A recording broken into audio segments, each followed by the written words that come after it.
Hey guys, it's John here from Sonic Drive Studio. I hope life is good. Today we're going to try to sound like James Hetfield from Metallica using the Line 6 HELIX or HELIX Native. James Hetfield's tone has certainly evolved over the years, but for this video I'm just going to focus on his modern live tone. Since recent years, Metallica have been using the Fractal Audio X effects for their live rigs, but before that, from the early and mid-2000s on, James used a double tube amp rig. And he used that rig for about 10 years or so on stage. And their X effects presets basically emulate the latest iteration of that rig. So for a good while, James used a combination of the Mesa Boogie Triaxis preamp with the Dietzel VH4 amplifier head. The Triaxis basically takes care of that classic Mark crunch tone, that very tight and articulate tone, and the Dietzel takes care of that more modern, saturated and big tone. And when you blend those together, you can get a pretty interesting and huge tone. First, let's take a listen to the tones that I've come up with. I'm using my ESP LTD James Hetfield Iron Cross guitar, which of course helps for the tone. And this guitar also features the EMG headset, which are James's signature EMG pickups. And these are active pickups, of course. They sound great, they have a lot of output, and they sound very chunky and big. If you want to get close to my tone, I would recommend at least using active pickups as well. Okay, let's take a listen to the riffs and the tones. Here we go.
Yeah! That sounded pretty accurate to me. Let's take a look at the presets themselves and all the settings. Since this is a dual amp setup, you won't be able to replicate these tones with your HX Stomp, but you can get these exact tones if you use the HELIX hardware or HELIX Native, which is what I'm using for this video for the purpose of this demonstration. So as you can see in my DAW session, I have two tracks going on, so this was double tracked. One guitar all the way on the left and the other all the way on the right.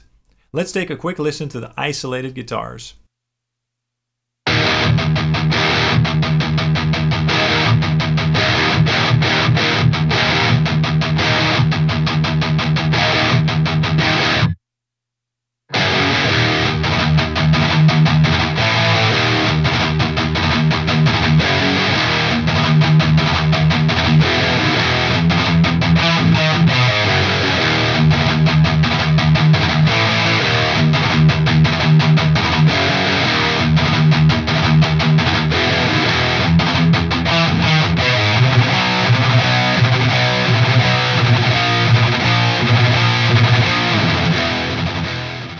So as you can see, we have two individual signal paths going on, one for each amp basically. The top row has the more classic and tight Mesa Mark sound going on, and the bottom row the more modern Dietzel sound. In this preset, the Dietzel is louder, so this has the upper hand. Making these dual amp presets always is a balancing act of getting all the frequencies and levels just right. You can try this yourself, but if you, for example, raise the volume of the Mark IV model more, the sound will start to get a little weird and out of phase. So in my experience, one of the two amps must have the upper hand. Not only in terms of level can things get a bit weird and phasey, but also with the amount of gain and bass, etc. So again, it's all about balance. Luckily for you, I've already done that here. So the top row has the Cali 4 lead model, which is based on a Mesa Boogie Mark IV.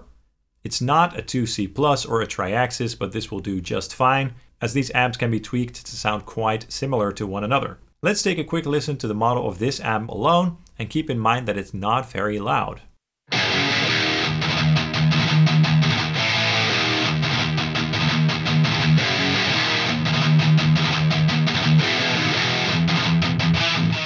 So when you play these amp models individually just by themselves, they may sound a little bit weird, but keep in mind it's all about the balance and about the combination of the two amps.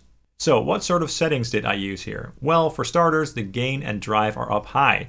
It's a high gain tone after all. Bass and mids are turned down pretty low. It sounds more dry and tight like this with these types of tones. For your own pickup and guitar, you may have to tweak the bass and drive controls ever so slightly as the headset pickups are quite hot. Treble is up quite high. It adds some more gain and grind basically. Presence, master and sag aren't set too high. If you raise the master too much, the tone will get less bright and more muddy. And then in the 5-band EQ section, I have a fairly drastic mid-scoop going on, which is typical for these types of amps and tones. And let's be honest, Metallica's rhythm tone isn't all about the mids. Then we have a parametric EQ block, which has the exact same settings as the one on the bottom row. This basically functions as a sort of global EQ. I use this to boost some lows, since James's tone always has a lot of low end. I also use this to cut some mids at around 500 Hz. You know, just those boxy frequencies that sound very un-Metallica. Then in the IR block for this row, I'm using a York Audio IR from the MES412 Trad pack, Mic Mix 01. Metallica tend to use Mesa traditional 4x12 cabs a lot, loaded with V30s, so this was an obvious choice. They used custom 4x12 ISO cabs in the live rigs that were emulating though, but this will do just fine. I also cut some of the low lows here. And now the second row, the more modern Diesel VH4 row. This amp sound is much more fat, big and saturated sounding. Let's take a quick listen.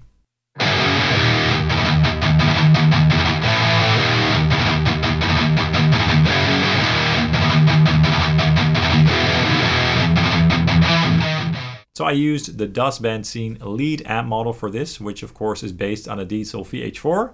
The settings are very similar to James's VH4 settings in his old rig. A good amount of gain, somewhat scooped mids and plenty of treble and presence.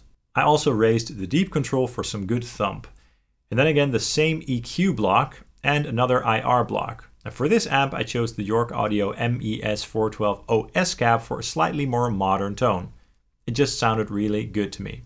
And that's it. No further post-processing is going on here at all. And again, you might need to tweak some of these amp settings like the gain and bass and level to get it to sound just right for your guitar and your pickups. And also your playing style, of course. Keep in mind that James Hetfield picks his strings pretty hard to get that very articulated and aggressive attack. And ideally, a guitar with the EMG headset will get you the best or the closest results, but other active EMGs or even pickups like the Fishmans can do a great job as well. That's all for this video. I really hope you enjoyed it. If you did, please drop a like and a subscribe as that really helps the channel out. I hugely appreciate that. And you can also follow Sonic Drive Studio on Facebook, Instagram and Twitter. Thank you so much for watching and I hope to see you guys very, very soon. Cheers!